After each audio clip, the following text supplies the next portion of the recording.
Hola, bienvenidos. Es un placer volver a estar este año acá con ustedes en esta nueva edición de Reset que ya va por su tercer año.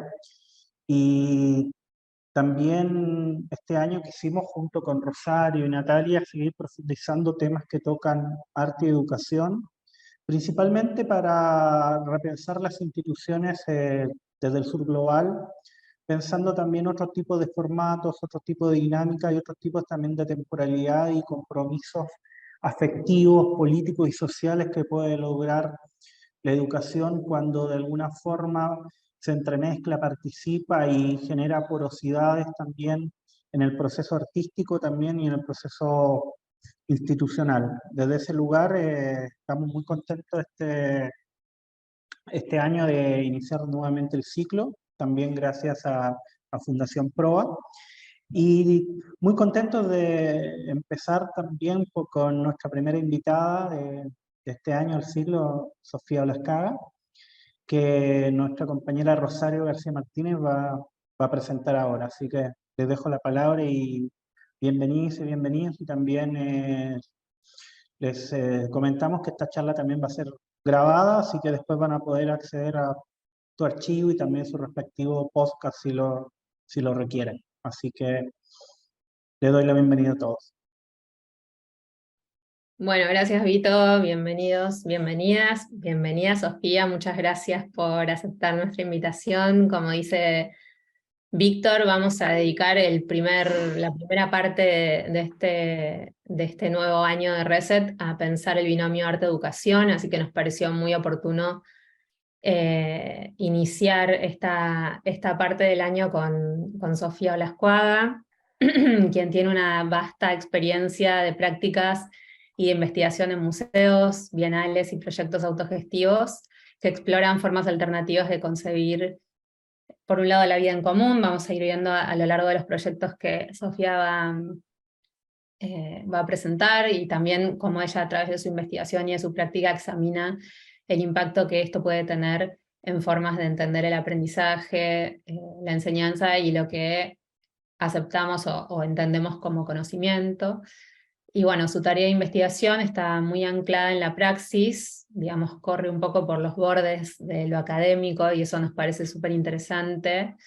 Y bueno, parte de los proyectos que Sofía va a presentar son Utopía y Desencanto, su rol curatorial en la 32ª Bienal de San Pablo, o más recientemente en proyectos como La Nutridora, en donde ella busca abrir caminos para la creación de escenarios que exploran este binomio arte-educación que nos convoca hoy, mediante formatos alternativos de intercambio, tanto dentro como fuera de las instituciones artísticas. La voy a presentar a Sofía, voy a leer su bio, así ya cierro esta parte y le doy la palabra. Sofía Blascuaga es curadora educativa y artista visual. Su práctica se centra en las intersecciones del arte y la educación a través de la exploración de encuentros, grupos de reflexión y programas públicos junto a artistas, teóricos, comisarios, educadores y una amplia gama de interlocutores institucionales e independientes. Blascuaga fue co-curadora de la Bienal de San Pablo Incerteza Viva, curadora académica en el MUAC, Museo de Arte Contemporáneo de la UNAM, en la Ciudad de México, becaria de investigación curatorial en Independent Curators International y becaria curatorial de Elena Rubinstein en el programa de estudios independientes del Whitney Museum of American Art. Recibió su licenciatura en la Escuela Nacional de Bellas Artes La Esmeralda y en 2012 fue directora de clínicas de taller en el Simposio Internacional de Teoría de Arte Contemporáneo, y en 2007 a 2010 fue jefa de Educación y Programas Públicos en el Museo de Arte Carrillo Gil, ambos en la Ciudad de México. Actualmente es miembro del Sistema Nacional de Creadores Artísticos en México, en prácticas experimentales, en donde desarrolla el proyecto La Nutridora, una cocina para aprender. Bueno, le doy la palabra a Sofía, quien va a presentar brevemente sus proyectos, y después vamos a pasar a un momento de entrevistas y de conversación también con ustedes. Gracias. Muchas gracias, Rosario y Vito, y gracias a todos los que nos acompañan hoy. Quería iniciar pidiendo una disculpa para quienes se hayan inscrito hace una semana. y contarles que me agarró un virus de gripe y decidimos que poniendo en práctica los principios del cuidado mutuo y del autocuidado hacía mejor poner el espacio para hoy.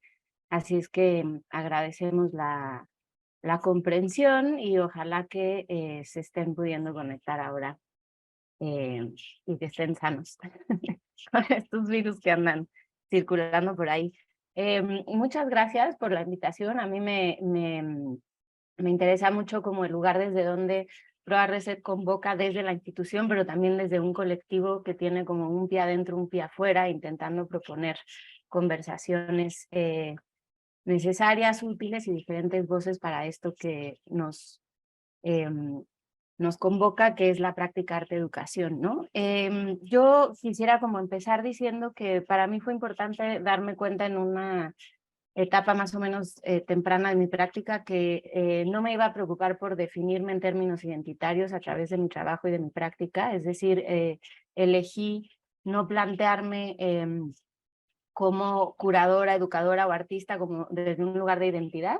Es decir, yo soy curadora o soy artista o soy educadora, aunque respeto y admiro profundamente a quienes lo utilizan como un lugar de enunciación. Para mí ha sido mucho más importante entender esos campos como campos interrelacionados, casi en un sentido, digamos, como la noción de campo de Pierre Bourdieu, que es que se está constantemente redefiniendo en sus límites, pero también en las reglas al interior de los campos, ¿no? Entonces, ese lugar de la intersección para mí ha sido un lugar fértil, en realidad, para pensar y actuar y asumir roles y sus respectivas responsabilidades, a veces desde el ámbito curatorial, a veces desde el ámbito de la investigación artística, a veces desde la práctica educativa, sobre todo en relación a los programas públicos, las actividades paralelas o lo que se puede en algunos casos llamar curaduría educativa, ¿no? Entonces, yo encuentro mi práctica en esa intersección, ¿no?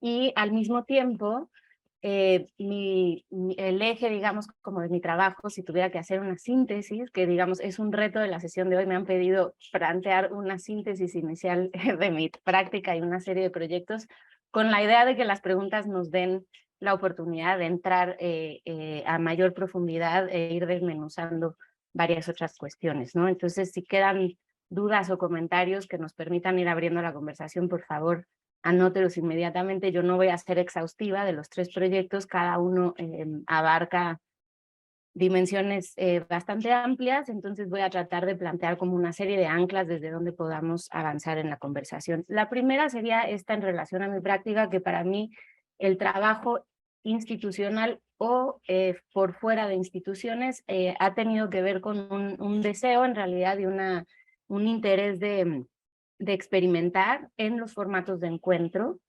que todavía no son posibles en el campo del arte y del arte contemporáneo como experiencias de aprendizaje. Es decir, esa cierta libertad de composición política y formal del tiempo, el uso de la palabra, el espacio y las configuraciones con las que nos encontramos para conversar, pero también para practicar y accionar de manera colectiva en el campo del arte es lo que está, digamos, como en el eje de mis preocupaciones, ¿no?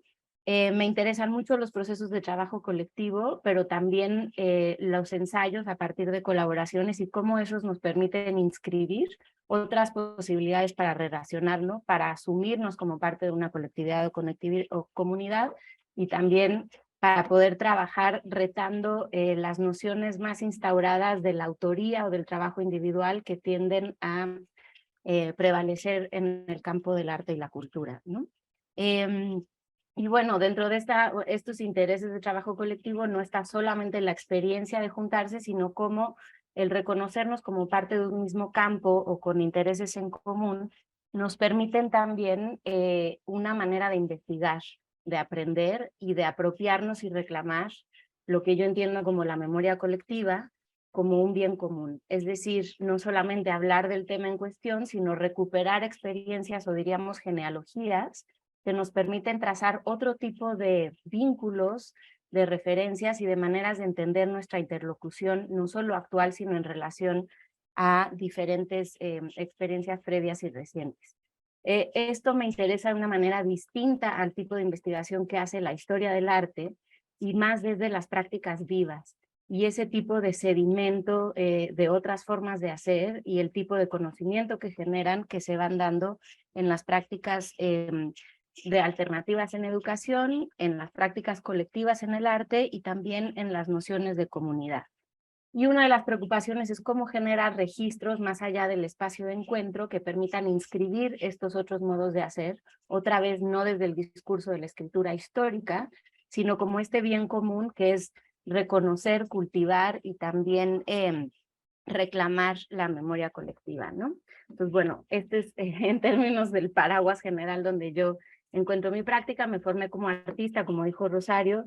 Muy pronto me di cuenta que me inquietaba y me intrigaba mucho más la necesidad de hacer espacios en común y de interlocución para mis otros colegas y compañeros artistas que estaban cada uno en sus procesos principalmente introspectivos, ¿no? De exploración plástica en la Escuela de Arte, y que el lugar de interlocución, de discusión, me parecía a mí vital y una urgencia que me interpelaba y a la cual desde muy pronto decidí abocarme, ¿no? Y con el tiempo fui encontrando aquí este campo de experimentación del que les hablaba. Les voy a compartir algunas imágenes y poco a poco, digamos, como que a lo largo de la trayectoria pues de casi 20 años, ha sido muy importante para mí encontrar en el campo institucional también un campo de experimentación que está siempre en diálogo con ciertas premisas que tienen que ver con la vocación institucional, es decir, las colecciones, el perfil, el tipo de público, pero también el lugar desde donde responde una cierta institución en su labor de conservación y también de difusión y de interlocución contemporánea. Y por otro lado, en otros momentos ha sido necesario para mí, sobre todo cuando las inquietudes de investigación vienen de una reflexión de mi historia de vida o de una experiencia personal, trabajar también de manera autogestiva, independiente, o simplemente no teniendo como primer marco de interlocución la estructura institucional con sus diferentes brazos, áreas y ramificaciones, ¿no? Entonces, quiero compartirles algunas imágenes para no hablar tan en abstracto. Algo que me ha parecido importante es, ahí si alguien me puede confirmar si se ven las imágenes. Sí, se ven bien, ¿no? Quizás podés probar compartir pantalla completa Sí, dentro de se la ve presentación. bien. Para que no se vea el menú de las imágenes, para que se vea un Si poco más podés, grande. si no, no hay Ahí. problema. Ahí está mejor, sí. Ya. Entonces, bueno, algo importante es, como una reflexión que comparto, es la cantidad de recursos, y con eso no solo me refiero a los monetarios, sino del tiempo, de la energía, de la movilidad, del espacio de escucha, de pensamiento, pero también del deseo que se moviliza cuando convocamos a esto que llamamos actividades paralelas, programas públicos, simposia, coloquia, que tendemos a producir y a recurrir, digamos, como constantemente en el campo de la cultura y del arte contemporáneo en particular, ¿no? Entonces, hay una serie de formatos que muchas veces por inercia reproducimos en esta necesidad de programar y de convocar, y mi inquietud de experimentación tiene que ver con preguntarnos cuándo esos formatos están realmente respondiendo al deseo que nos lleva a escucharnos, encontrarnos, interpelarnos, a disentir, ¿no? Cuando hablo del encuentro no estoy hablando necesariamente en un sentido únicamente liso o armónico,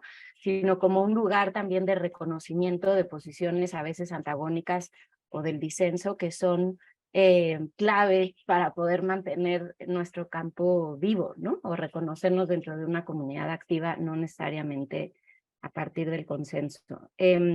Y que está constantemente reinscribiéndose, ¿no? Entonces, para mí una cosa interesante ha sido cómo contraponer al formato, digamos, que se reproduce constantemente y que tiene además una historia y una configuración, otro tipo de formas de encuentro que retan un poco la disposición, no solo espacial y vivencial, sino también política, que subyace a la manera de encontrarnos, el uso de la palabra y cómo nos configuramos y nos reconocemos en cada uno de estos encuentros, ¿no?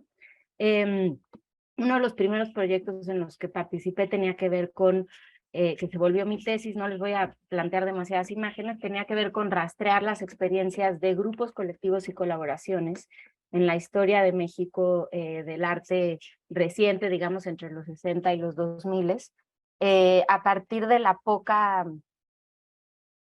el poco registro que había y la poca presencia de estos relatos en el caso concreto de la Escuela de Arte y de la formación artística, ¿no? Esto es 20 años atrás, ahora hay toda una proliferación de estos discursos y de las posibilidades y espacios de inscribirlos, aunque no con poca atención.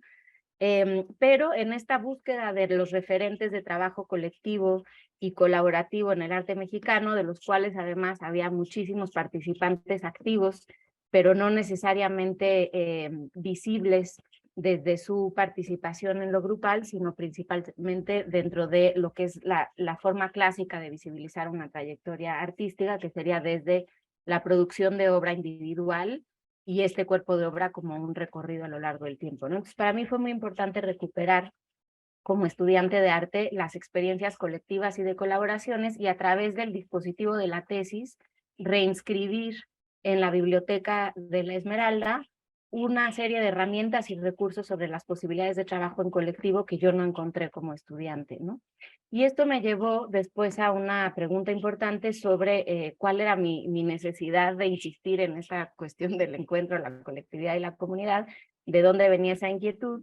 Y de ahí vino el proyecto Entre Utopía y Desencanto, que partió de una exploración personal de tratar de reconstruir, pero también de interpelar desde mi edad adulta una experiencia de infancia que vino de la configuración de un proyecto de vida en común de mis padres con otras familias, en las que crecimos varias personas en la ciudad de Cuernavaca. Y mi manera de acercarme tenía que ver con esta pregunta entre utopía y desencanto, es decir, no o una o la otra, no la utopía como la idealización consumada, que es algo a lo que tendemos también al hablar de cuestiones, digamos, de iniciativas colectivas, sobre todo en los años 60 y demás, no idealizar la experiencia, tampoco quedarnos solo en su relativo fracaso por disolución y hablar del desencanto o de estas iniciativas como fallidas, sino desde la pregunta entre la utopía y el desencanto, rescatar el aprendizaje de haber planteado una iniciativa de vida distinta a partir de la comunización de la economía, de la toma de decisiones, de la crianza, también del espacio de habitación y el tipo de imaginario que alimentaba este proyecto, ¿no? A mí me fue muy importante plantearme como adulta esta serie de preguntas e entrevistar a los que habían planteado, desarrollado a lo largo de 15 años la idea y luego activado y accionado este proyecto de vida en común. Y en esa serie de conversaciones me di cuenta que el lugar donde decidió plantearse la comunidad, que es como le llamábamos, que es la ciudad de Cuernavaca, que queda más o menos 100 kilómetros al sur de la Ciudad de México y que ha sido históricamente como una especie de entorno muy cercano a la ciudad, pero suficientemente lejos para ofrecer un escenario para otro tipo de configuraciones menos convencionales o urbanizadas, con un clima más cálido, con jardines más o menos fértiles, ¿no? Y ha sido históricamente, esto quiere decir desde la época prehispánica, un lugar donde ha habido distintas iniciativas de otro tipo de configuraciones de organización de la vida, ¿no?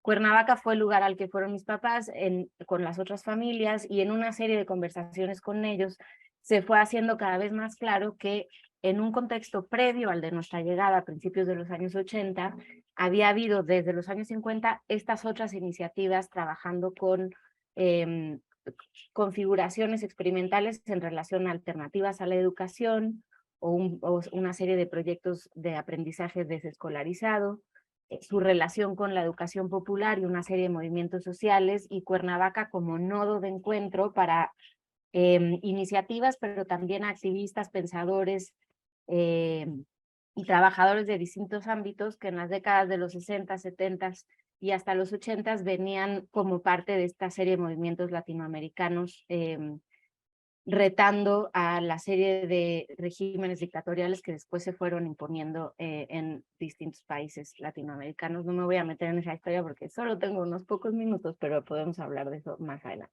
Entonces, Cuernavaca fue un lugar donde hubo esta efervescencia en una serie de décadas que atrajo una serie de personajes también uno de los primeros centros de estudios feministas, y algunas experiencias muy importantes ligadas con la historia del psicoanálisis de grupo y la teoría de los grupos en Argentina, de salud mental comunitaria autogestiva y planteando herramientas en ese momento bastante radicales y provocativas como el psicoanálisis grupal, entre muchas otras, ¿no? Entonces este es el contexto de Cuernavaca en el cual a mí me interesó convocar a una serie de colegas y de vínculos también afectivos, y a un proyecto intergeneracional de tratar de aprender de manera autogestiva sobre esta experiencia reciente, o esta serie de memorias, digamos, y de experiencias recientes, sin hacerlo una investigación académica o institucional.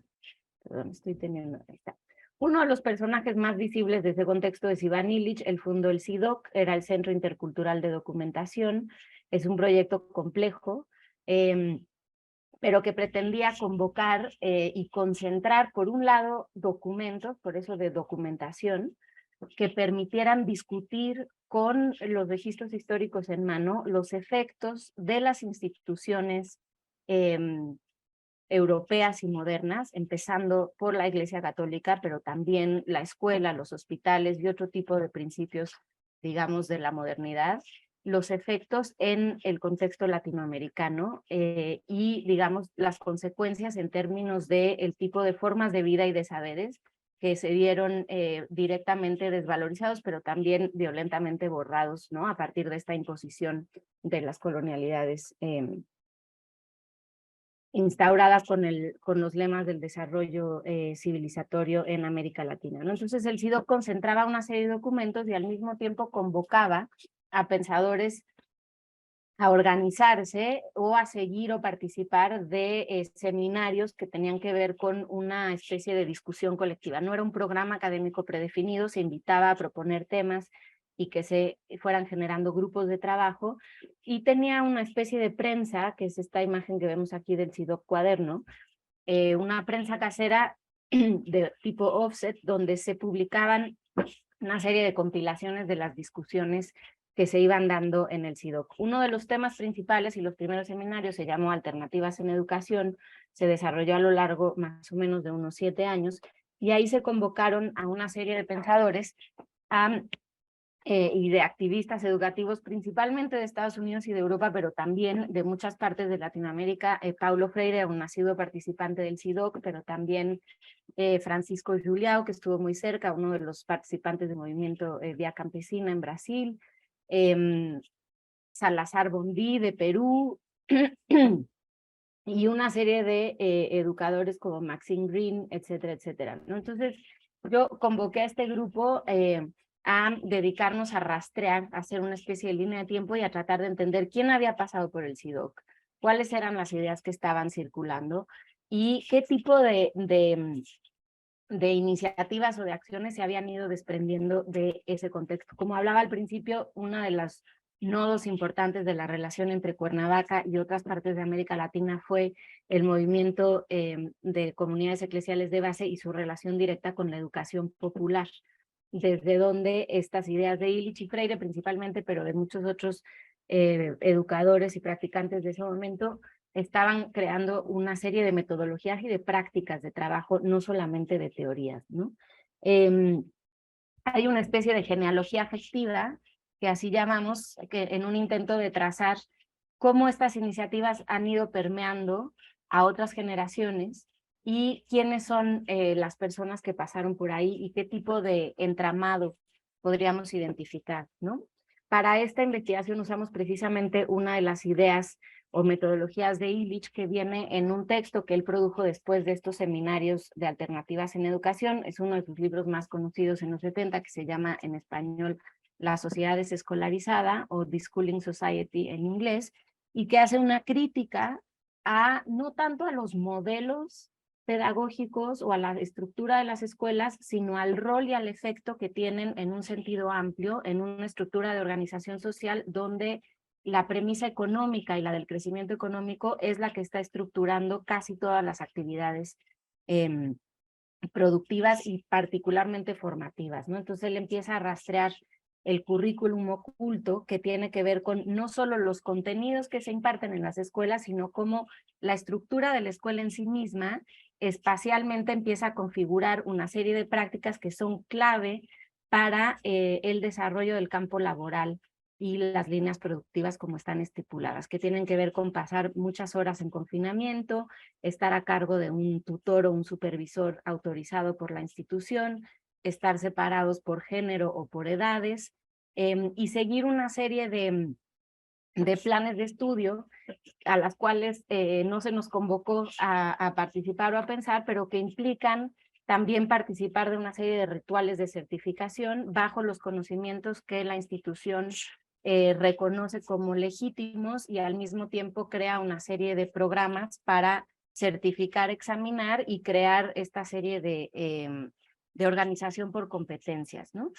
Una de las cosas que plantea Illich es que el efecto de la escuela en términos sociales y culturales tiene que ver con este currículum oculto a vincular con el sistema de producción económico, pero también lo que hace es instaurar lo que él llama la imaginación institucionalizada.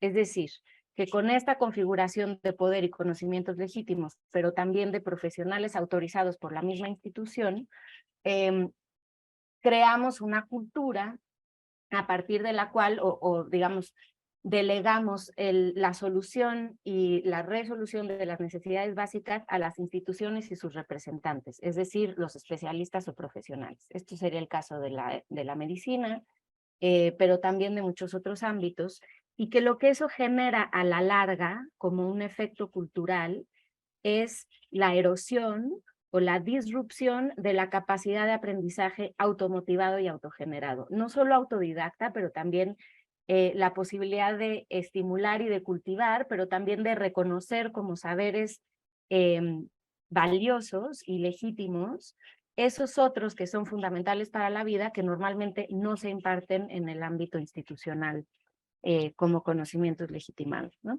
Entonces, bueno, una de las alternativas que él plantea las llama las tramas de aprendizaje, y son, digamos, como una serie de elementos que ahora parecerían bastante comunes, en este entonces, principios de los 70, no lo eran tanto, y traza de manera muy minuciosa cómo se podría organizar un sistema donde, esquivando esta escolarización vertical, donde la decisión sobre qué y cómo aprender no corresponde a los que aprenden, sino que está dictada por la institución, regresa a fomentar espacios de autogestión del aprendizaje, que serían estas tramas del aprendizaje, donde lo principal es encontrar con otros compañeros de búsqueda que quieren aprender lo mismo que yo, poder entrar en contacto con todo aquel que tenga algo que enseñar y que ofrecer, y también tener acceso a objetos educativos que podrían ser libros, pero también instrumentos musicales, motores de coche, máquinas, herramientas, obras de arte inclusive, o videos educativos que permitan hacer este aprendizaje posible,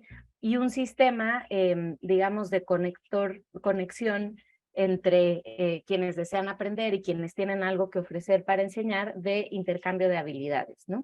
Esto hoy, en la época de las redes digitales, pues es lo más común, pero en ese entonces, digamos, como que tiene un sentido político, además, con defender el derecho a la libre reunión, y con que uno pueda encontrarse en grupos donde hay una diversidad de edades, de clase, de orígenes culturales, que está instigado por el deseo de aprender algo en común, ¿no? Entonces habla, por ejemplo, de un club de aficionados a un cierto tipo de música, o de un club de aficionados al ajedrez, donde el tipo de vínculos y de conexiones que se dan tienden a diversificar esos que están bastante homogeneizados o estructurados de manera puntual en otras áreas de la vida social o cultural, ¿no?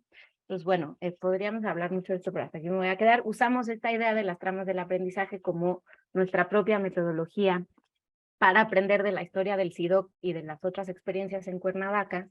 Hicimos esta especie de centro de documentación itinerante. Aquí se ven unas cajas azules, eran libros, fotocopias, documentos que fuimos compilando a lo largo de 1 año y medio, algunos ejercicios de líneas de tiempo que no tenían la intención de registrar históricamente el dato preciso nada más, sino de usarlos como detonadores de conversaciones colectivas y entender de qué manera estas historias nos interpelaban o nos nos reconocíamos en este entramado de una línea de tiempo no cronológica necesariamente.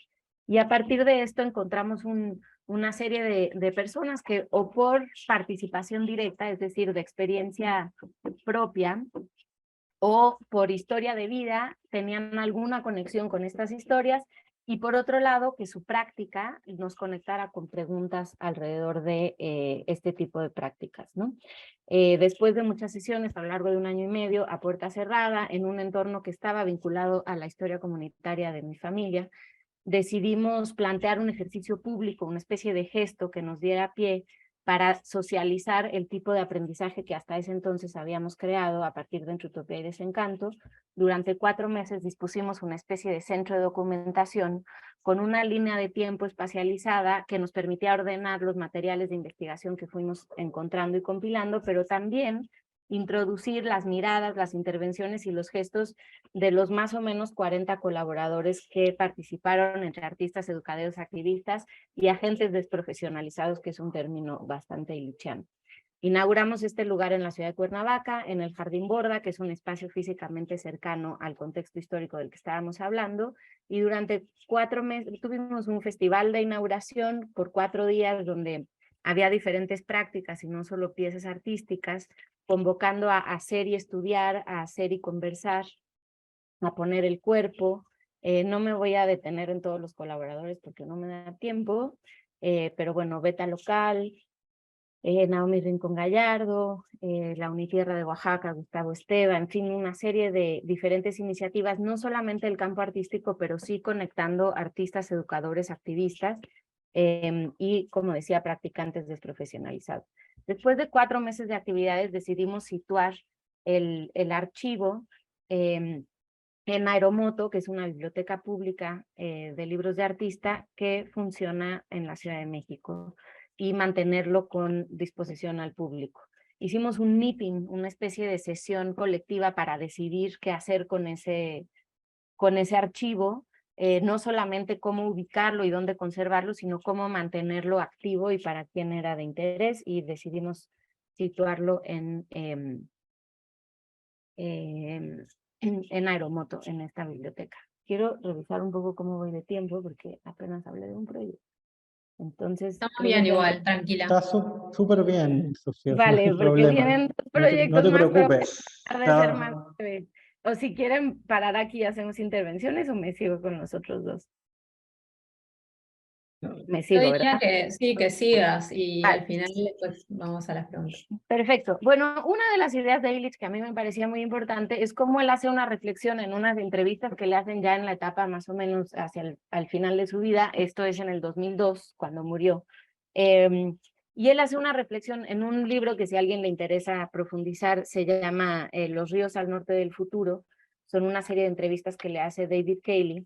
Y él habla en esas conversaciones de cómo, con el paso del tiempo, digamos, el CIDOC cierra después de 15 años en Cuernavaca. La razón por cerrar es que, por un lado, por el vínculo con la Iglesia Católica, que no hablo de esa profundidad que tiene Illich, el Santo Oficio en el Vaticano lo llama con una lista de nombres de todos estos activistas, educadores y militantes antidictaduras de Colombia, Brasil, Argentina, Uruguay, Perú, a testificar y dar cuenta de una lista de más o menos 80 o 100 personas, a la cual Illich se niega completamente, y entonces él decide renunciar a todos sus vínculos con la Iglesia y entra en una tensión política muy importante, ¿no? Después de este tiempo, él se dedica, digamos que colectivizan la decisión de cerrar el CIDOC, no solamente por esta cuestión, sino también por una reflexión sobre si el propio CIDOC, después de 15 años, estaba empezando a instituir sus prácticas y a construir una dimensión, digamos, institucional, que iba en contra a eso que había sido el motor original del espacio de reunión, ¿no? Entonces deciden cerrar el CIDOC, se distribuye la biblioteca, y Illich se dedica por una serie de décadas después él dice que se vuelve un vendedor itinerante. En realidad es una especie de profesor invitado de distintas universidades en Estados Unidos y Europa, también en América Latina, y entonces está creando discusiones provocativas o propagandísticas, como él decía, con esta necesidad de cuestionar los orígenes de ciertas nociones que creemos instauradas como la imaginación institucionalizada y muchas otras sobre las cuales él sigue trabajando. Luego entramos en eso. Pero en estas discusiones participa constantemente de simposia, ¿no? Y él hace una reflexión y dice, ¿cómo es que se perdió? ¿En qué momento se pierde ese sentido del espíritu del simposium, que en términos griegos era el beber juntos, ¿no? Posium es pócima y sim es de conjunción. Y entonces dice, ¿en qué momento el simposium deja de ser este lugar de una embriaguez del pensamiento en la cual es posible llegar colectivamente a una capacidad de imaginación y de generación de ideas y de creatividad que excede, digamos, desborda a lo que uno es capaz de llegar de manera individual o genera por lo menos otras posibilidades, ¿no? Y dice, hace una reflexión sobre cómo las universidades, ¿no? En la década de los 80, 90, se han vuelto espacios donde él observa que es más importante el performance profesionalizado de los representantes de la universidad, a tal grado que ese sentido original del pensar en conjunto se ve cuarteado, digamos, o restringido por la rigidez de la estructura institucional repitiéndose a sí misma, ¿no? Y que de manera contraria es mucho más orgánico y mucho más fértil el tipo de conversación que sucede después o antes o otro día distinto al del simposio con una cena regular, digamos, con un vino regular al lado de una biblioteca idealmente, y en una conversación en donde la organicidad, la posibilidad de escucha y de compartir ya no está pautada por esta profesionalización imperante en el contexto universitario, ¿no? Entonces habla del deseo y la necesidad de recuperar esos espacios y ese sentido original del simposio, ¿no? Entonces yo me quedé mucho con esa idea en el cómo elaborar otro tipo de espacios para el encuentro, y no nada más me interesa el espacio de reunión para cenar, beber alcohólico o no y discutir, sino también el de preparar y construir las condiciones que hacen ese encuentro posible, es decir, cocinar la cena que nos habríamos de sentar después a comer.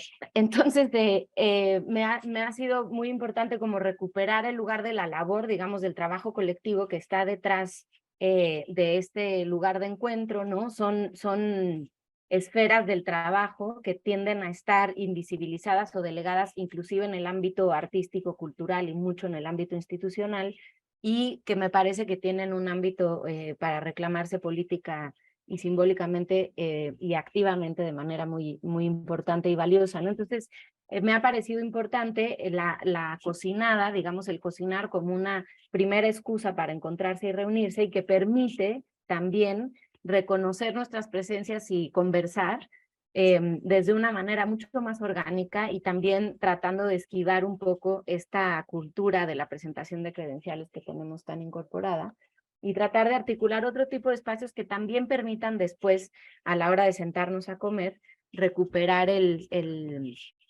digamos, el sentido del encuentro y de la conversación de una manera donde hay otra escala para el encuentro, donde el cocinar es una excusa, donde es un ensayo para el trabajo colectivo, y también donde hay la posibilidad de preguntarnos hacia dónde podemos y queremos llevar esta energía y esta capacidad productiva que nos da el reunirnos con otros, y que tiende a darnos una posibilidad de producción que excede las necesidades del grupo original.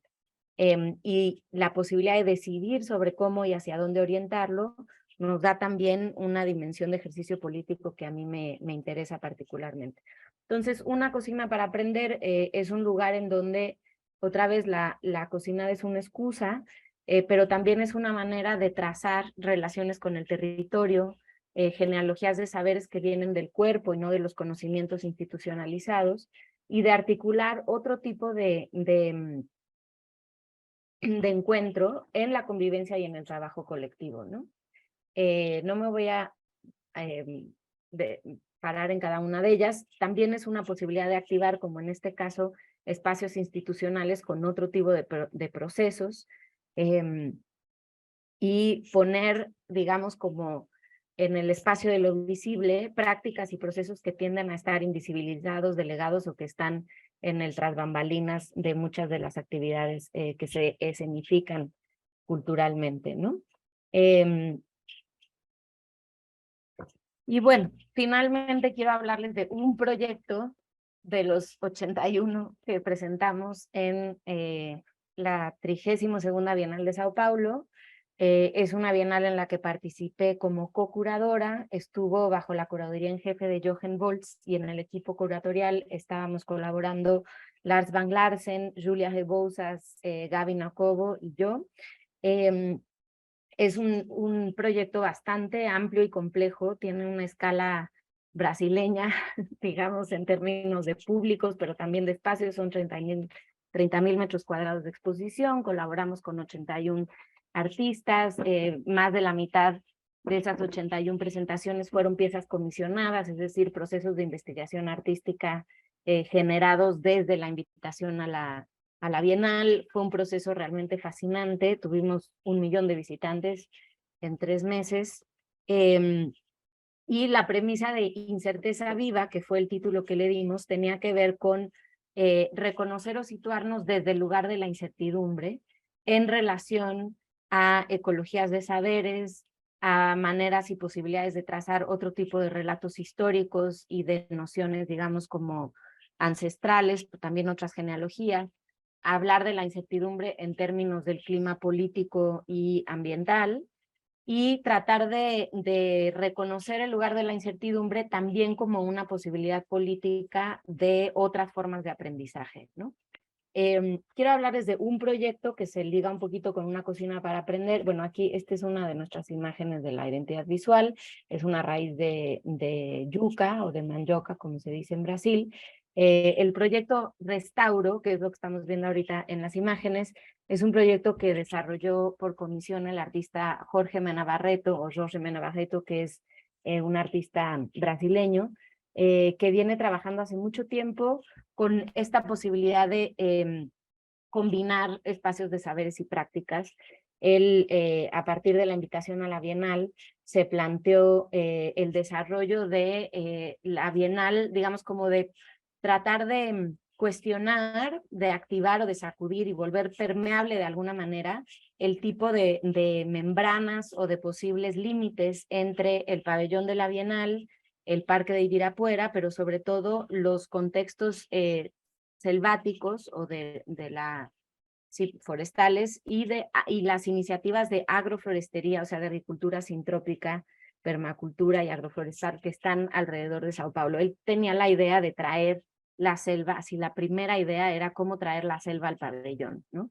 Y esa primera idea evolucionó en una investigación muy rica y compleja en hacerlo a través de una primera instancia de mediación que sería la celular o estomacal. Él habla de mediación metabólica, ¿no? Este es, digamos, cómo conectar. Aquí estamos viendo una imagen que es desde adentro de la cocina, donde normalmente se instaura la cafetería que sirve a las actividades públicas que suceden en el pabellón Matarazzo, en el Parque de Ibirapuera en San Paulo.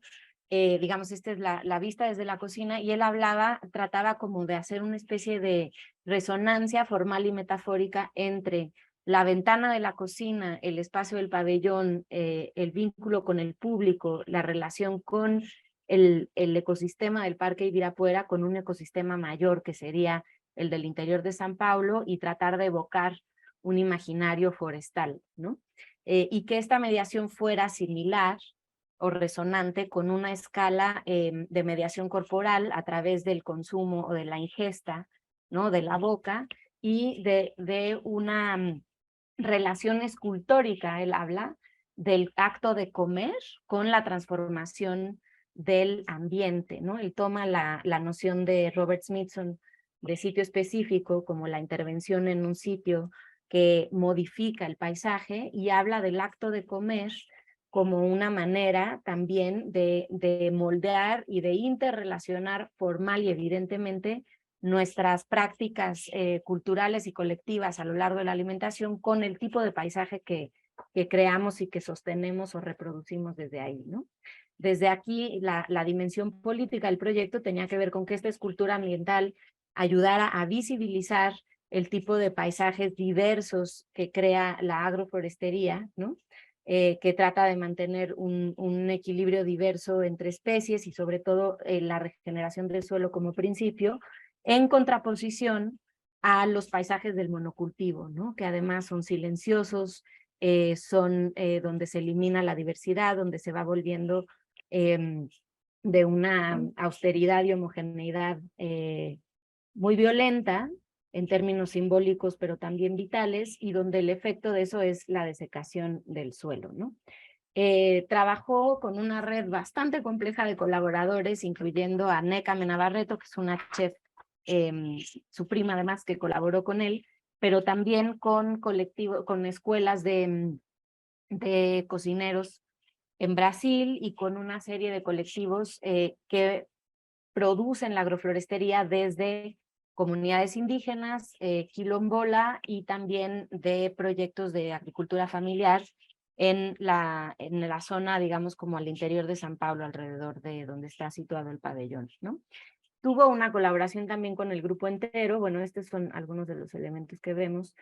Todo el menú estaba basado en recuperar lo que se estaba cosechando temporalmente, y esta idea del poch, que sería como el frasco, ¿no? El jarro, no sé cómo se dice en argentino, en español argentino, como una especie de contenedor en donde el principio era que se volviera una especie de representación en pequeño del paisaje, ¿no? Entonces se creaban, ahorita les enseño una imagen, una serie de capas, como son las capas de la tierra, que es de los principios de regeneración del suelo en la agricultura sintrópica, y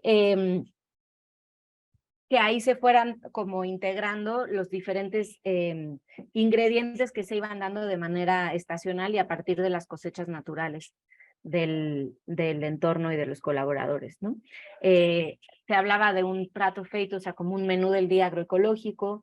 Se trabajó con una escala de precio para poder tener un mínimo sugerido, pero también dar la opción de aportar al proyecto de manera mayor. Había una serie de principios de autogestión en cómo estaba servido los alimentos, ¿no? Tratar de romper con una serie de principios que, aunque están normalizados, ocurrían de manera sistémica en la gestión, en cómo la Fundación de la Bienal da el servicio de los alimentos en sus diferentes eventos, ¿no? Entonces aquí se trabajó a nivel invisible, pero de manera muy densa también, en reformular las posibilidades burocráticas para permitir que esto sucediera, es decir, servir alimentos en la Bienal a lo largo de los 3 meses de la exposición, utilizar todas las variedades posibles de los cultivos de los proyectos que les contaba. Más o menos así se servían los platos.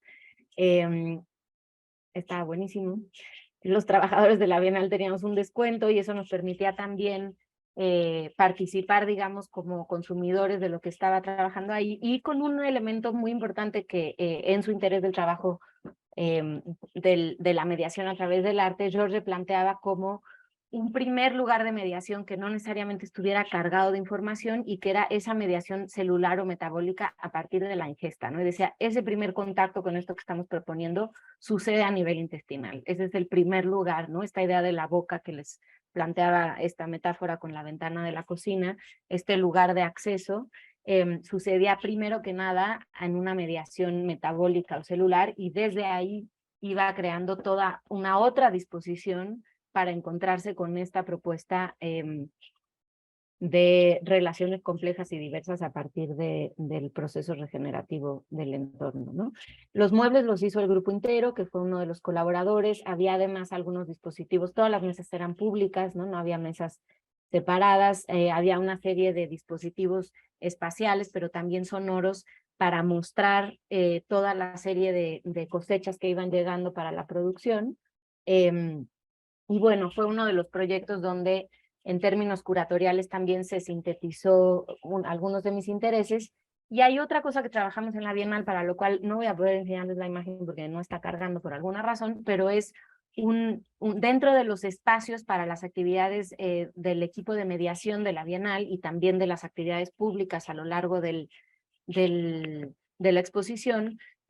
planteamos unos talleres, ¿no? Unos espacios de taller que muchas veces están en el sótano del pabellón o en otro tipo de lugares separados de la exposición. Eran unos espacios visibles, ¿no? Con unas cortinas hechas por otro artista colaborador, por Felipe Mujica, que permitían crear espacios de encuentro adentro del propio pabellón, o sea, no separando el área educativa de la expositiva. Y uno de estos espacios fue un taller cocina, ¿no? Había otro que era una biblioteca de herramientas con las cuales se trabajaban varias actividades.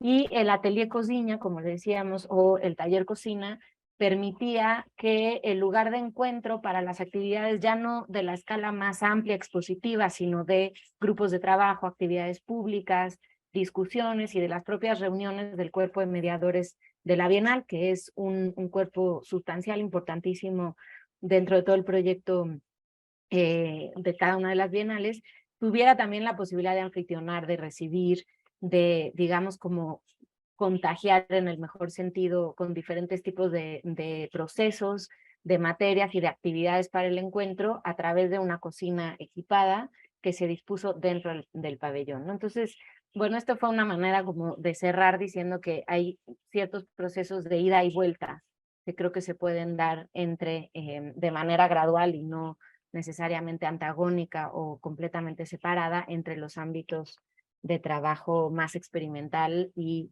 los ámbitos más estructurados institucionalmente, ¿no? Pues bueno, con esto cerraría y podemos platicar más en esta conversación. Espero no haberme colgado demasiado. Gracias, Sofía, un placer escucharte y muy, muy buena tu síntesis, realmente. Yo había escuchado charlas bastante largas sobre cada uno de los proyectos y creo que estuvo bastante interesante la forma que tuviste de recortarlos, así que gracias por eso, porque también fue un esfuerzo.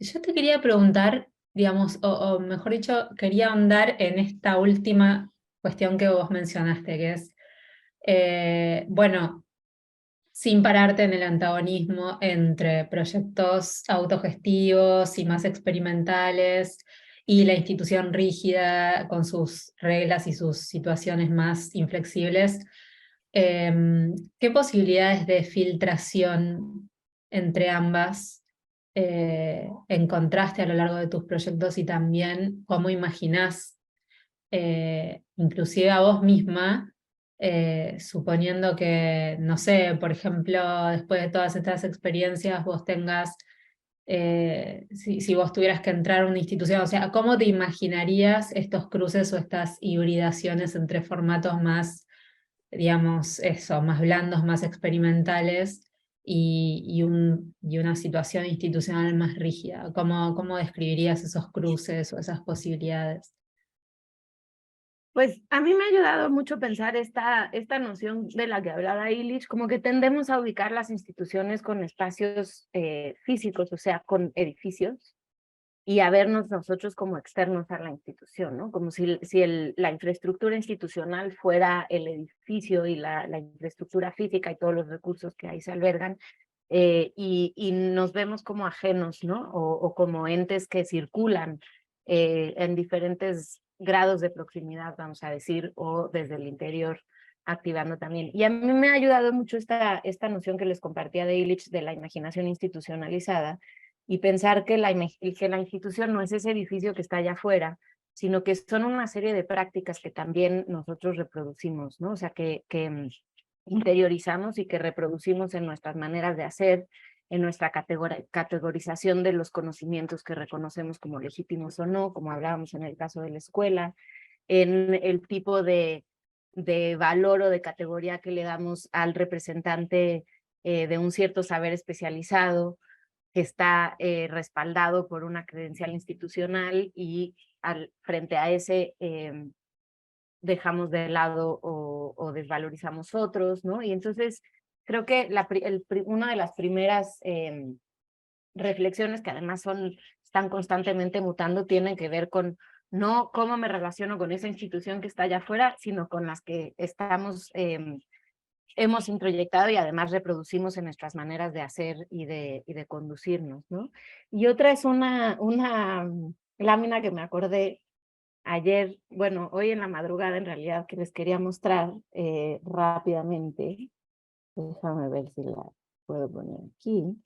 Que parte de una colaboración que hicimos con el colectivo argentino Iconoclasistas en un encuentro en el año 2018 donde participó Cayo Norato, que estaba por aquí con nosotros, junto con muchos otros colegas de una red que en inglés se llama Another Roadmap for Arts Education, en español otra hoja de ruta para el arte educación. Y uno de los grupos de trabajo dentro de la red es el de educación popular y una serie de colegas de diferentes ámbitos de Brasil, Argentina, Ecuador, México, Colombia, España, Eslovenia y muchos otros lados nos hemos reunido a tratar de rastrear nuestras historias de educación popular, ¿no?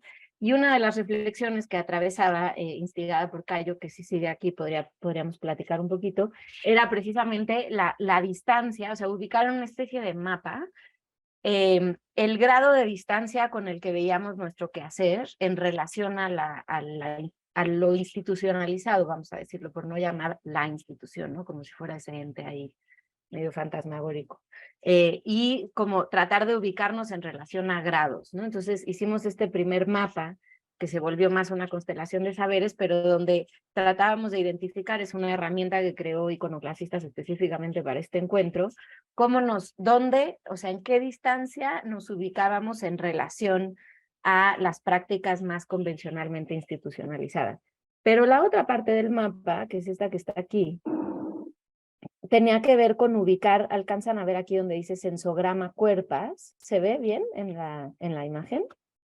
Si alguien me puede echar una pista de si se ve o no se ve. Sí, cuerpas.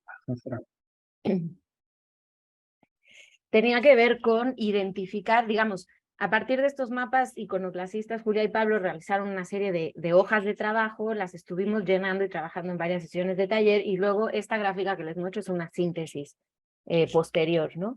Que tenía que ver con dónde ubicabas en el propio cuerpo, decía, señala dónde está tu relación con la institución, en el propio cuerpo, ¿no? Es decir, en el estómago, en las rodillas, en los hombros, y qué tipo de, o en el pecho, qué sé yo, un lugar de empoderamiento, y qué tipo de sensaciones, ¿no? Con esta idea de los sentipensares,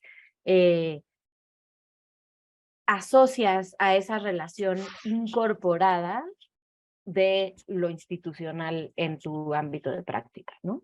Y bueno, aquí aparecía como la relación desde el estómago, el cerebro, desde el pecho, las rodillas, ¿no? Y había como una manera de ubicar un rango con la incomodidad, el agobio, la autoexplotación, la desaprobación y el miedo en las prácticas, ¿no? O la inspiración, la alegría, la valorización, la proximidad y los afectos en las prácticas, ¿no? Entonces, se los comparto en relación a esta pregunta porque para mí ha sido útil, Rosario, como tratar de romper un poco con este imaginario más rígido de la que institución es afuera y la institución es allá y yo estoy acá.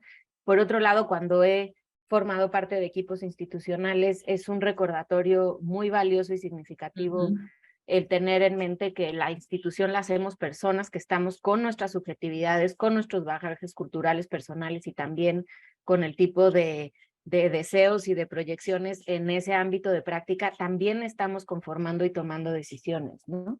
Entonces, Totalmente. digamos, como diluir un poco estas concepciones tan rígidas de la institución versus lo independiente y saber que son ámbitos de negociación que tenemos en el cuerpo, que estamos reproduciendo desde la imaginación puesta en práctica, que tiene que ver con la imaginación política, y que también son ámbitos de negociación que tienen que ver con cómo se estructuran los lugares de encuentro, de diálogo, y de configuración de nuestras prácticas, ¿no? Entonces, bueno, me ayuda a pensarlo de una manera menos binaria. Hay otra referencia que me gustaría compartir para el que le interese, es el trabajo de un crítico español que lleva muchos años viviendo en México, es Alberto López Cuenca, y él viene hablando hace tiempo de cómo comunizar las instituciones culturales y si esto es posible, ¿no? Y para ello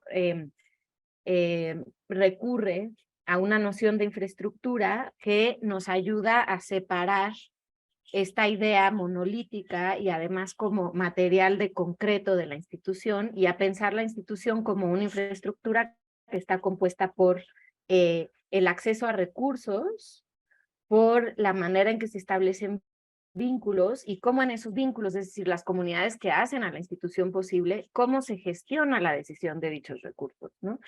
Pues pensarlo más bien en estos ámbitos. No me voy a clavar porque es toda una cuestión teórica que además Alberto es muy, muy generoso y preciso en desarrollar, ¿no? Pero bueno, por ahí me quedo.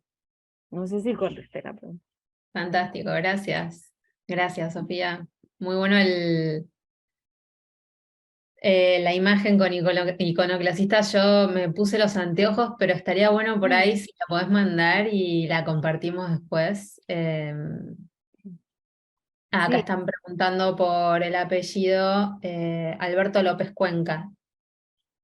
Alberto López Cuenca. Y si buscan los comunes víricos o comunizar las instituciones culturales, en los últimos 2 años más o menos ha participado de varios foros públicos dando conferencias bastante ilustradas, digamos como muy bien documentadas sobre estas nociones. Comunizar las instituciones culturales sería una de las bases, ¿no? El Seminario Públicos del Futuro, en fin, Alberto López Cuenca, conferencias, van a encontrar un montón de videos en línea y también es un productor crítico, entonces tiene varios textos, ¿no? Él se ha centrado en esta discusión particularmente en la posibilidad de los comunes digitales, ¿no? Y cómo hay una serie de regulaciones muy importantes en ese tipo de ámbito en las prácticas creativas y artísticas. Fantástico, gracias. Quisiera hacerle una pregunta también a Sofía. Sí. Sofía, me interesó mucho tu charla y también me interesó mucho las ideas que propones, pero también adentrándome en lo que quiero llegar después de la presentación de tu proyecto, que muchas veces se habla como de trabajar de lo colaborativo, pero en general cuando eso sucede, cuando eso pasa, siempre se hace de una división de tareas y roles, no desde la creación comunitaria ni desde las propias individualidades como han propuesto un poco tus proyectos. O sea, creo que desde ese lugar, los proyectos que has propuesto sí logran que las personas que logran sentirse involucrados desde su individualidad, sus deseos y también sus intereses, inclusive desde sus incomodidades. O sea, creo que este último proyecto que planteaste de trabajo inclusive en la Bienal, tiene como ese rol de entre negociación y también construir hechos que se relacionen con lo común, con el bien común. Te quería preguntar un poco cómo tú piensas esta relación de aprendizaje o de educación entre el tiempo institucional y el tiempo como artístico creativo, porque muchas veces hay una diferencia en lo que ocurre entre un tiempo institucional y un tiempo pedagógico. Muchas veces se podría pensar que son disímiles, inclusive porque un tiempo institucional busca lógica, busca generar productos y muchas veces la educación tiende se podría decir, a trabajar bajo esas dinámicas de velocidad que imponen lo institucional, pero quizás no sean las correctas. ¿Qué piensas entre ese tipo de temporalidades?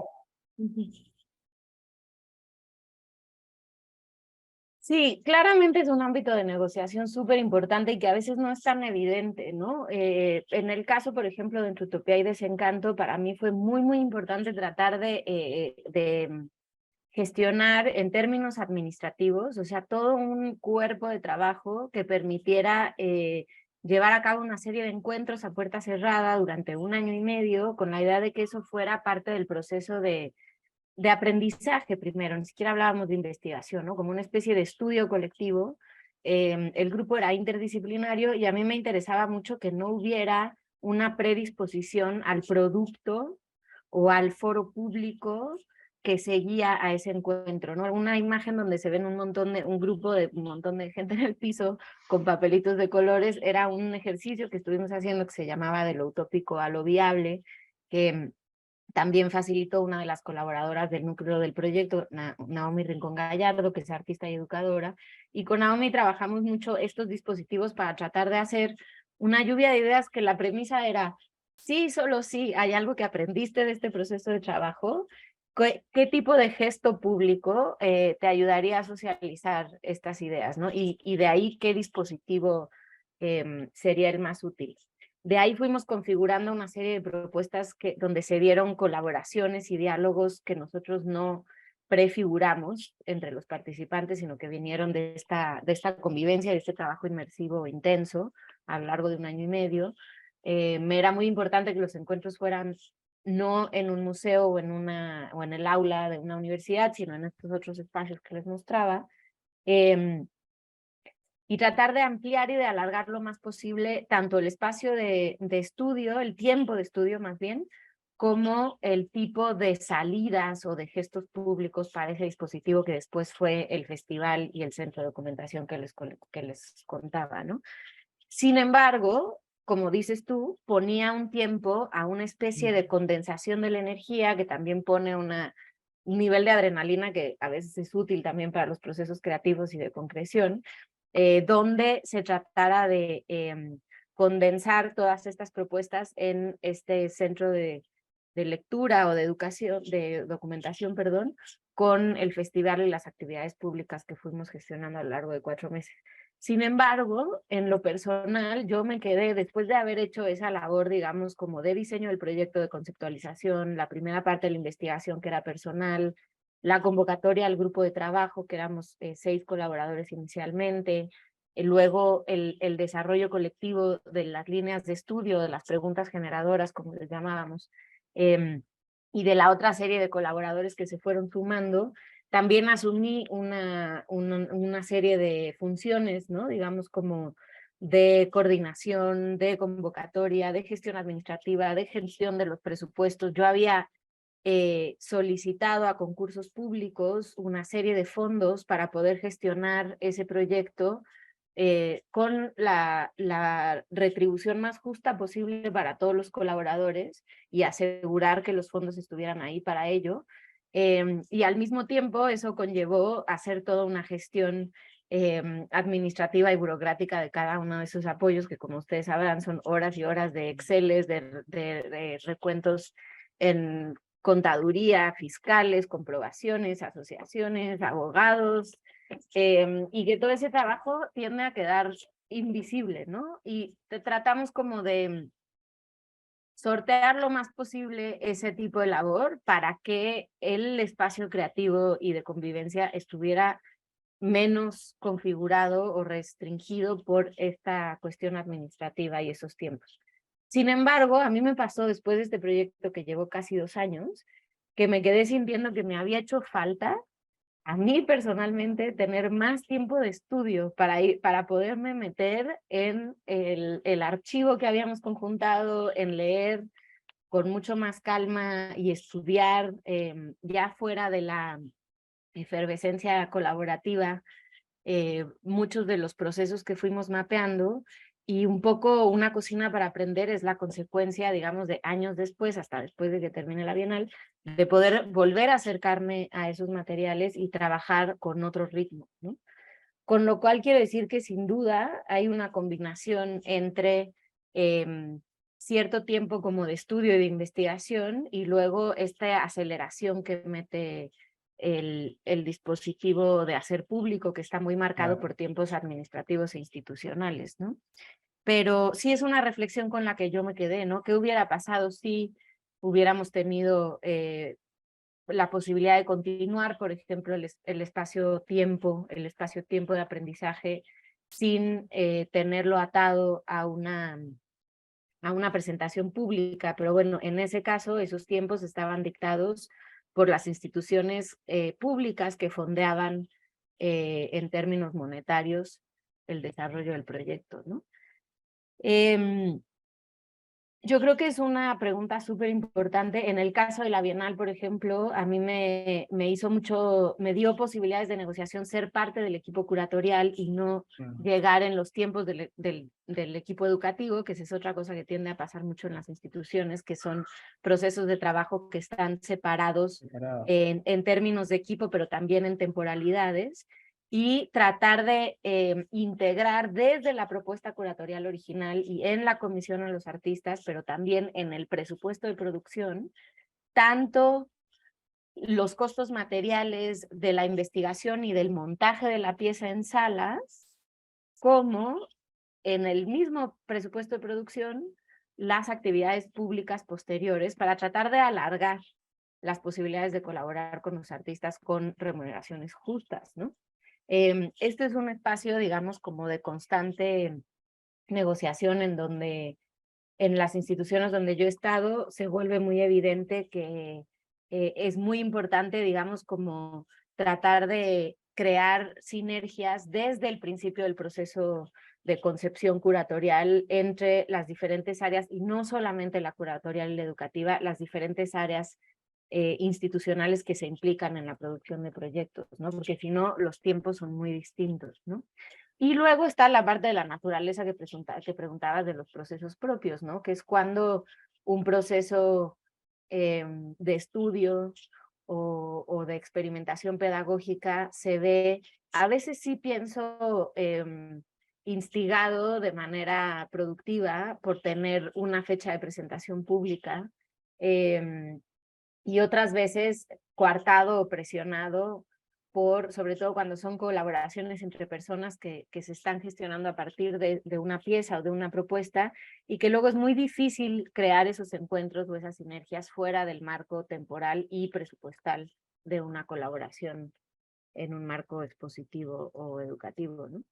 Entonces, sí creo que son tiempos distintos, y también creo que que los motores son distintos. No me gustaría otra vez binarizar entre si uno es positivo y otro es negativo. Creo que a veces los tiempos institucionales permiten también, por ejemplo, una puesta en público o en crisis, en el mejor sentido, de las ideas o las propuestas que se vienen cocinando en otro ritmo o temporalidad, y que eso también le hace bien al proceso de aprendizaje.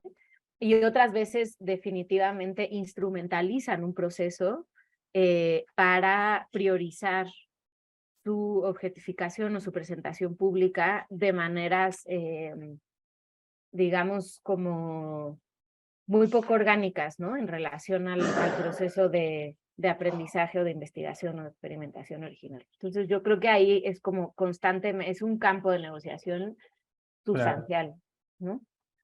sí. Dentro de esas propias categorías que estuviste trabajando, que para mí viajan mucho entre lo político, lo poético, lo pedagógico, también me interesaría quizá ahondar como en un punto si hay alguna diferencia para vos, algo más crucial, al menos entre el proceso educativo y el proceso de educación por ser en las instituciones, porque principalmente lo pregunto porque por ser los procesos que tú propones muchas veces son procesos de aprendizaje que aún no existen o no tienen un nombre específico, o se inauguran otras formas como de pensar y otras formas de pensar el mundo. Entonces, ¿cómo tú trabajas los procesos educativos, los procesos de mediación? ¿No existe alguna diferencia entre eso cuando son procesos también muy experimentales, o sea, procesos que no tienen como, se podría decir, un resultado a priori? Sí, para mí un poco esto que hablábamos al principio del campo de prueba y de prácticas que es trabajar dentro de una institución, y como el tipo de ensayos que yo he encontrado como fértiles y posibles en el ámbito institucional, digamos, cuando yo he decidido trabajar de manera independiente y no dialogando con el programa institucional, tiene que ver con una necesidad vital de recuperar otro tipo de energías donde no estoy respondiendo constantemente a ese marco institucional, ¿no? Que, como digo, en cierto tipo de condiciones hace ciertas prácticas posibles, ¿no? Porque además dispone esta serie de elementos infraestructurales de las que hablábamos, pero en otros casos, digamos, cuando la entraña y la necesidad de experimentar desde otro tipo de matrices a mí me lleva a trabajar en otro contexto, en realidad lo que yo estoy buscando es no estar negociando constantemente con ese, no en el origen del proyecto, quizá porque sí creo que hay en tanto agentes culturales una necesidad cuando el tiempo es el propicio, así casi estoy hablando como I Ching, ¿no? Pero cuando es el tiempo propicio, sí que hace bien y es necesario poner en crisis y en público, ¿no? O sea, como hacer dialogar este tipo de propuesta en un ámbito ampliado y tratar de entender a quién interpela, ¿no? A quién no, qué tipo de otros aprendizajes genera cuando está puesto en crisis y en público, ¿no? Y creo que eso es, pues es muy importante. Entonces, sí, para mí como que yo a veces digo que lo que hago en mis investigaciones más personales acaba siendo siempre talleres y fotocopias, ¿no? Como que al final es un encuentro y una especie de registro, medio publicación que queda por ahí de lo que trabajamos. Creo que el registro y la documentación es un ámbito también en el que se necesita reconfigurar y ensayar otro tipo de relatos, más colectivos, más diversos, más complejos de eso que sucede en el encuentro, y también es un ámbito que me interesa trabajar mucho, ¿no?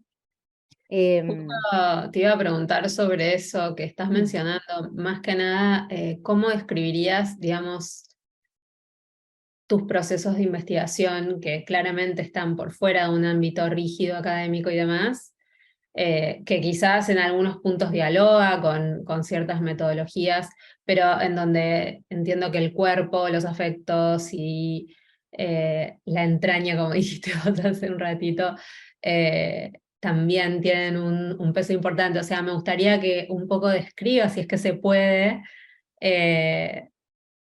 no voy a decir cuál es tu metodología, pero sí como cómo describirías ese proceso, ¿no? Que a vos te lleva a generar estos proyectos, o al revés, o que partís de estos proyectos para arribar a ciertas conclusiones o alimentar un poco esa investigación.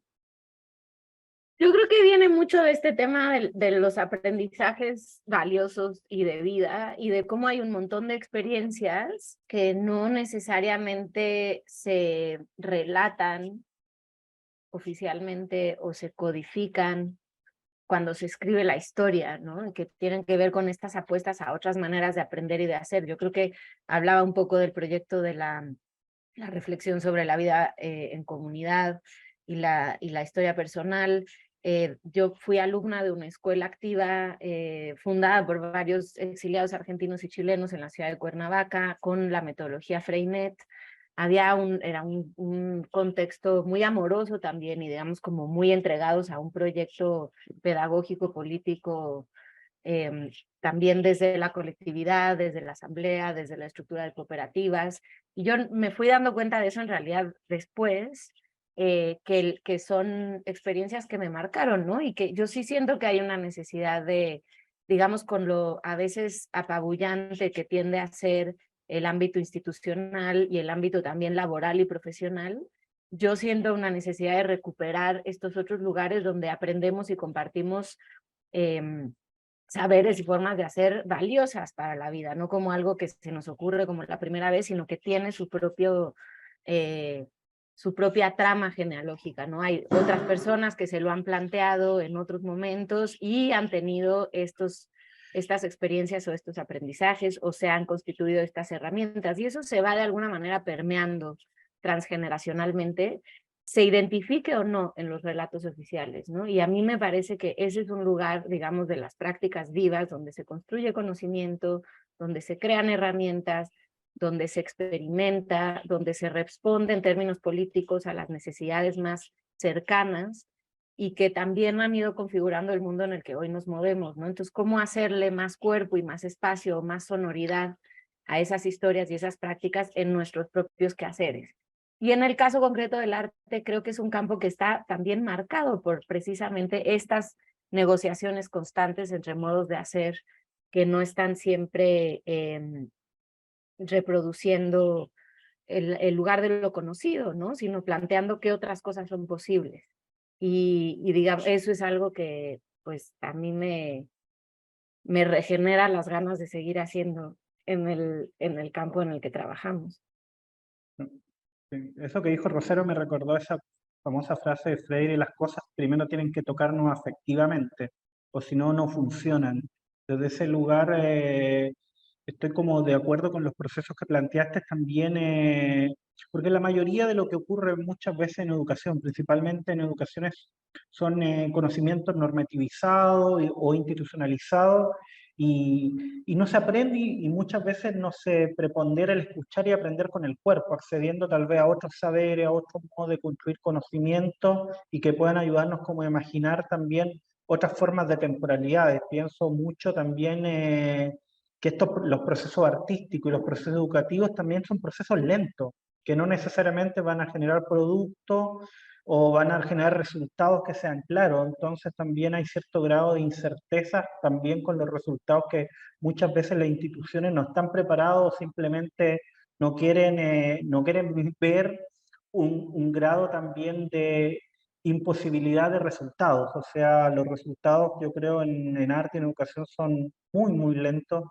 y con esto también, hablando de esta lentitud, de esta temporalidad, quisiera recordar también que el chat está abierto también a preguntas, a las preguntas acá de todos. Veo que nos acompañan muchos amigos escritores, curadores. Veo también ahí a los compañeros de Uber Baus, acá también de Sao Paulo.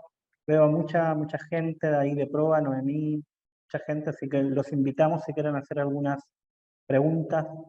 También a Sofía.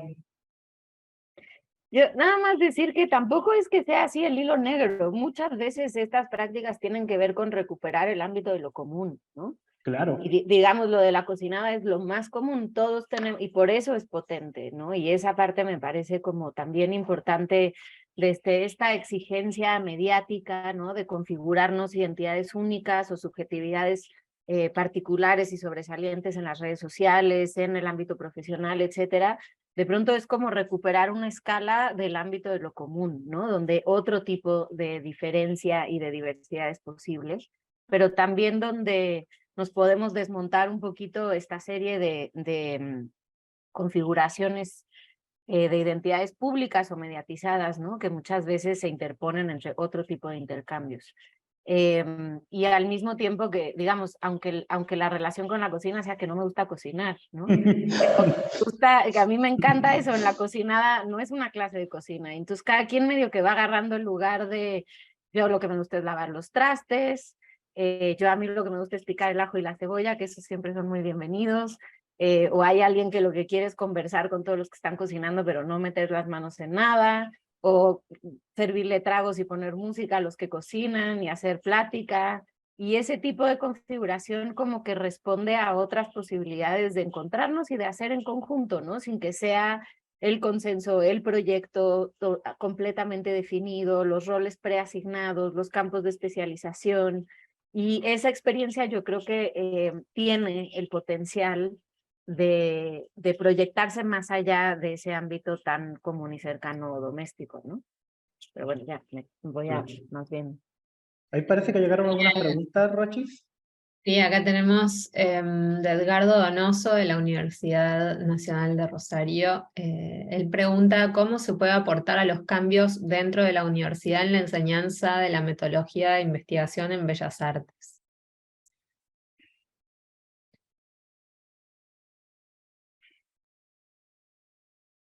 ¿Cómo dice? ¿Cómo se puede aportar a los cambios dentro de la universidad? ¿Cómo se puede aportar a los cambios dentro de la universidad y en particular en la enseñanza de la metodología de la investigación en Bellas Artes? Pues yo lo único que diría ahí es que en mi experiencia con planes de educación institucionales y de particularmente el campo de la investigación artística, que es algo que ha estado reconfigurando en las últimas décadas también los ámbitos de las academias artísticas, creo que es bien interesante rastrear y entender de dónde viene la investigación artística, o sea, esa noción, como cuál es su trazado histórico, a qué intereses y economías responde, porque viene además del Plan de Boloña, de una reestructuración académica generada en Europa y ha tenido una serie de consecuencias en contextos universitarios donde los recursos y las políticas institucionales son muy diversos a los de los contextos quizás mexicanos o argentinos, ¿no?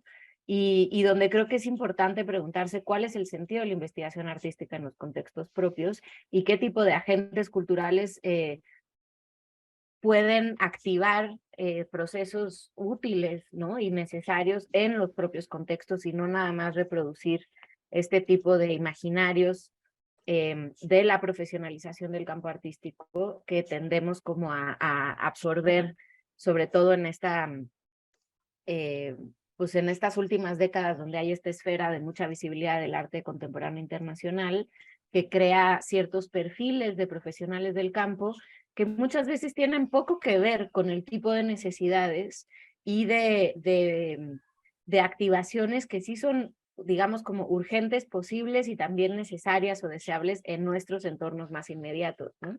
Entonces, yo creo que hay todo un campo documentado sobre la investigación artística, principalmente con fuentes europeas y norteamericanas, a las cuales creo que hay que darles un lugar situado, es decir, entender en qué condiciones se generan, y luego tratar de ver si ese interés contemporáneo sobre la investigación artística en nuestros ámbitos universitarios nos permite configurar otro tipo de vínculos posibles, ¿no? Digamos, hay una serie de lecturas, tendría que buscarlas porque sí que las tengo, que son referentes teóricos, históricos y metodológicos de la investigación artística, ¿no? Pero yo creo que hay mucho de dónde echar mano también para configurar y negociar los planes académicos o por lo menos las libertades de cátedra en los ámbitos en los que estamos trabajando como docente. Justamente acá Carolina Grimblatt estaba preguntando algo que creo que se responde con tu respuesta a la pregunta anterior, que es, quisiera saber si crees que existe la posibilidad de que las carreras de posgrado en artes puedan ser permeables a estas otras formas de construcción de conocimiento. Creo que en parte se responde, quizás puedas ampliarla, pero...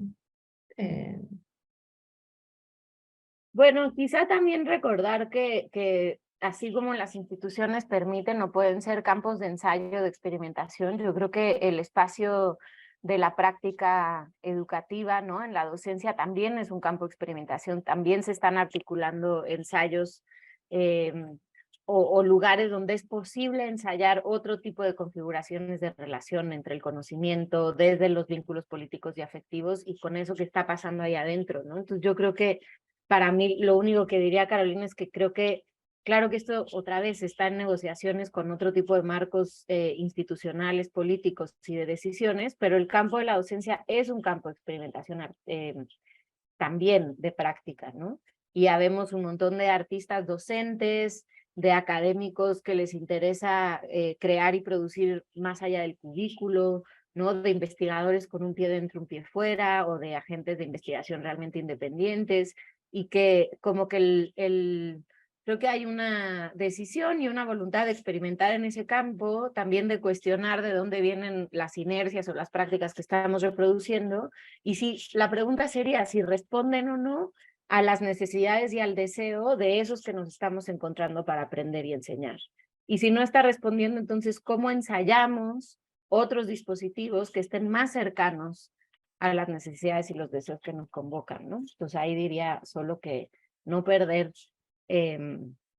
la posibilidad de experimentar ahí. A veces son elementos muy sencillos, desde cómo están dispuestas las sillas en el aula, desde si estamos repitiendo una confrontación de docente con grupo de alumnos, o si podemos disponer las sillas de otra manera, o trabajar en cada sesión sobre diferentes configuraciones del espacio y qué tipo de conversaciones se crean o se generan desde un lugar o del otro. Como yo decía, creo que son varios elementos que yo entiendo como compositivos de ese lugar de encuentro, ¿no?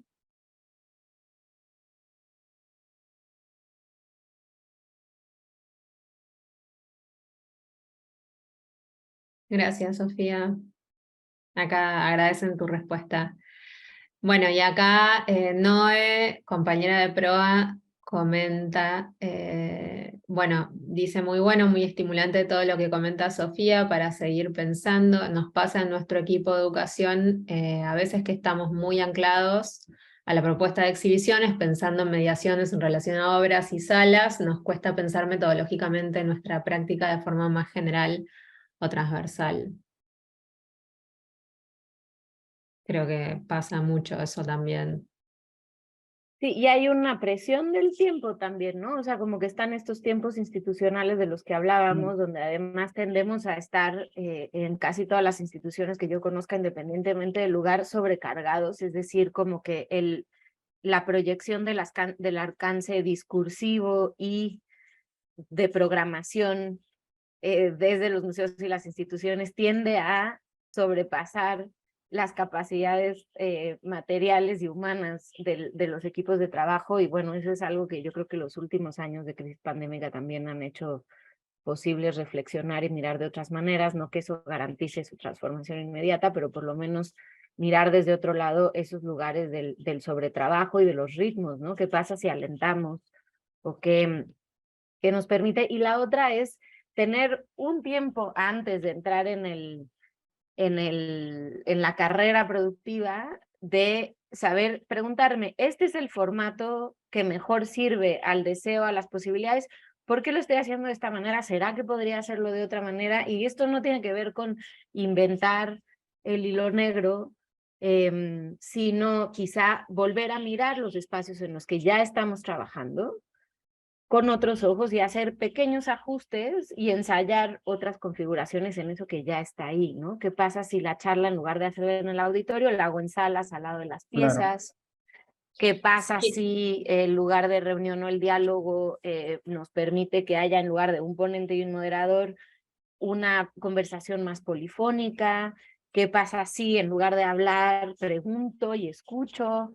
Entonces son, digamos, como pequeños gestos que nos permiten quizá activar otro tipo de intercambios en eso que de por sí está sucediendo, ¿no? A mí me parece clave esto que decís en el sentido de que es cierto, a ver, en relación a esto que comenta Noé, que en algún punto las exhibiciones siguen siendo las grandes protagonistas dentro de los espacios de arte, ¿no? O sea, y todo lo que arrastra eso es, bueno, que por ejemplo, el único, digamos, si hay una investigación, siempre es en torno a la exhibición.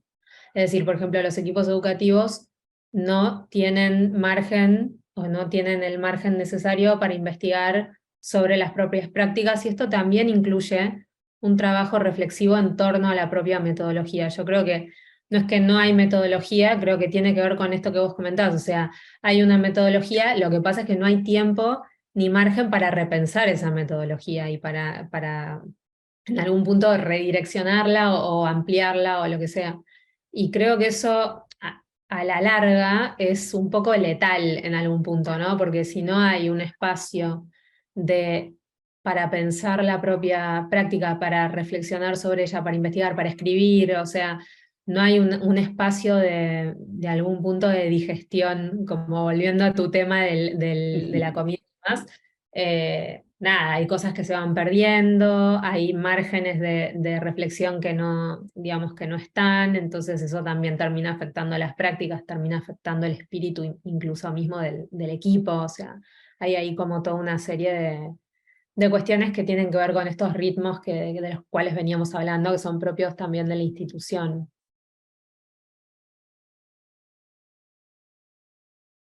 Pero bueno, no todo es oscuridad. No claro, no todo es oscuridad, también hay resistencias. También hay resistencia y creemos acá con Claro. Víctor y con Nati, que está enferma y no está presente, pero sí lo está desde el espíritu o está conectada igual, que los equipos de educación pueden ser como unos espacios interesantes también para repensar esos ritmos institucionales y inclusive accionar desde ellos, también porque son los equipos que están directamente en contacto con el público y con el afuera, ¿no?, de la institución. Entonces ahí hay como una fortaleza, y quizás también por ser los más, entre comillas, relegados en muchas ocasiones, o sea, no ser como estar en el centro de la escena, también a veces puede ser como una oportunidad. Pero bueno, no sé qué pensás en relación a esto último. Yo creo que hay, o sea, es un campo en disputa claramente, y creo que sucede en todas las instituciones que yo conozca. Para mi personal experiencia, esto que hablábamos antes de poder participar en los procesos de toma de decisiones es crucial, y que no sea una intervención del área educativa posterior. Eso es muy importante, pero también es esa parte donde el visitante que llega al museo no se está planteando en su interlocución con las exposiciones. Ah, esto lo hizo el área de curaduría. Ah, esta parte lo hizo el área de mantenimiento. Acá yo estoy entrando a quienes llevan el espacio arquitectónico, ¿no? Esto ya es del área de educación. O sea, esa estructura interna, ¿no? Como de división de ámbitos de trabajo en la institución, no necesariamente corresponde a la experiencia de los visitantes, ni tendría por qué estar seccionada de esa manera, ¿no? Entonces también creo que hay una reflexión sobre cómo la mediación no es lo que hacen los educadores de sala, sino que la mediación va ocurriendo desde el momento en el que veo la imagen de un anuncio de una exposición que me interesa, desde cómo me relaciono con la llegada física al lugar del museo, desde, digamos, como qué tipo de informaciones me reciben y que estas artificios también de la organización interna de una institución no están directamente relacionados con la experiencia de los visitantes. Entonces, ¿cómo crear un poco de espacios más de mayor interrelación al interior de las instituciones?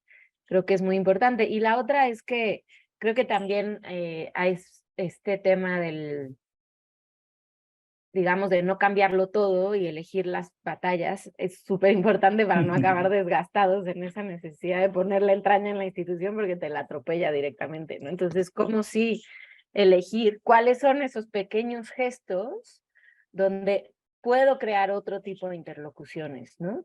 Y por otro lado, también creo que es algo que hemos discutido en esta red de las que les hablaba de Another Roadmap for Arts Education, que ustedes han trabajado con el proyecto de escrituras, el laboratorio, la clínica de escritura de arte y educación. Cada vez sabemos más agentes de este campo del arte y educación que no solo estamos haciendo y experimentando, sino que estamos escribiendo sobre nuestras prácticas, ¿no? Y también creando un lugar de enunciación del tipo de lenguajes y prácticas con los que estamos trabajando, que sí se inscriben en el imaginario y en el campo de prácticas del arte contemporáneo. Entonces, recordar otra vez esta noción de Bourdieu, de campo, que está reconfigurándose constantemente, ¿no? A veces por una renegociación interna de las reglas del campo y a veces por la renegociación de sus límites en el espacio de encuentro con otros ámbitos. Entonces, pues sí me parece muy importante pelear esa batalla, pero también elegir cuál es pelear para no acabar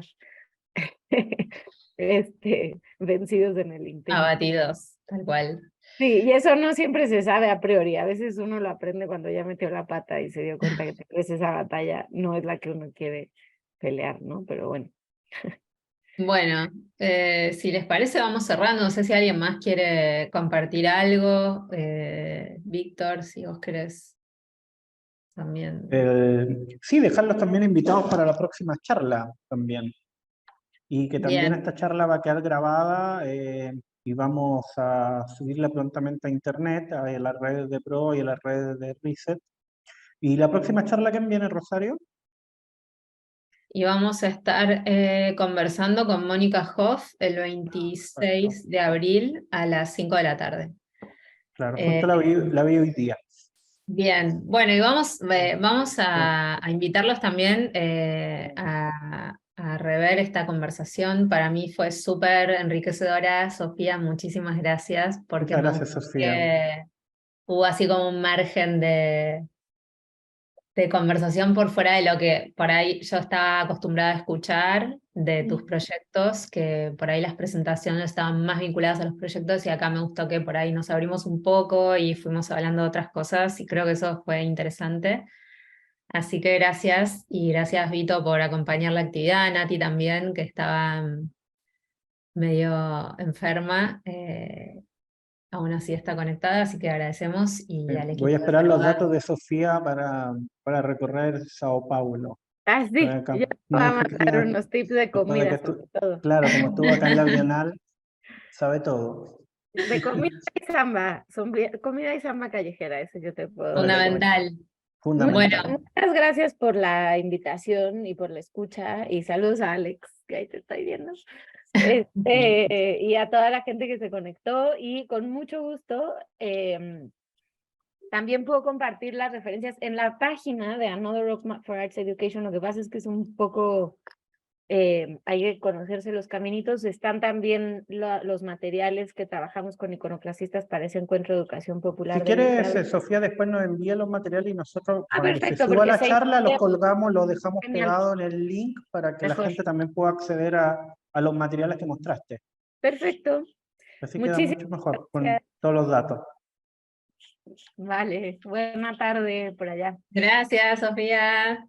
Gracias Chao, por la invitación. Gracias. Chao a todos, muchas gracias.